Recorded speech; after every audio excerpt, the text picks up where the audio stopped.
देश में 8वें वित्त आयोग की सिफारिशों के साथ ही ओल्ड पेंशन स्कीम को लेकर भी सरकार ने अपना रुख साफ कर दिया है। दरअसल अब देश भर के लाखों सरकारी कर्मचारी लंबे समय से ओपीएस की बहाली की मांग कर रहे थे, लेकिन केंद्र सरकार का ताजा रुख इस उम्मीद पर विराम दिखा रहा है। दरअसल सरकार ने साफ कर दिया है कि अब ओपीएस का दौर वापस नहीं आएगा, बल्कि न्यू पेंशन स्कीम और यूनिफाइड पेंशन स्कीम यानी यूपीएस ही आगे का रास्ता होगी। इससे पहले एम्प्लॉइज की मांग के बीच केंद्र सरकार ने 1 अप्रैल 2025 से नई यूपीएस योजना को शुरू किया था, जिसमें एनपीएस और ओपीएस दोनों की कुछ खासियतें यानी कुछ फीचर्स शामिल किए गए थे। यूपीएस में योगदान देना जरूरी होगा, लेकिन पेंशन की एक न्यूनतम गारंटी भी दी जाएगी।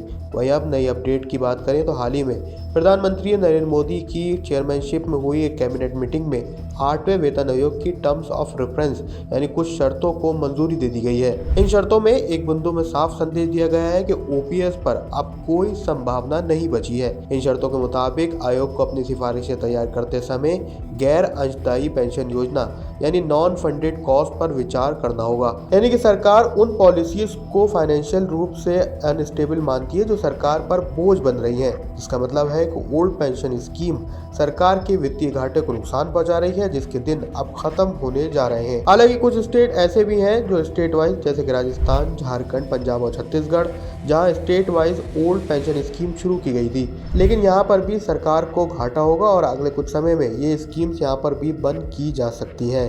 सरकार के द्वारा ओल्ड पेंशन स्कीम के इस रुख पर आपकी क्या राय है, हमें कमेंट सेक्शन में जरूर बताएं। फाइनेंस और शेयर मार्केट की दूसरी खबरों के लिए हमारे चैनल को लाइक और सब्सक्राइब जरूर करें।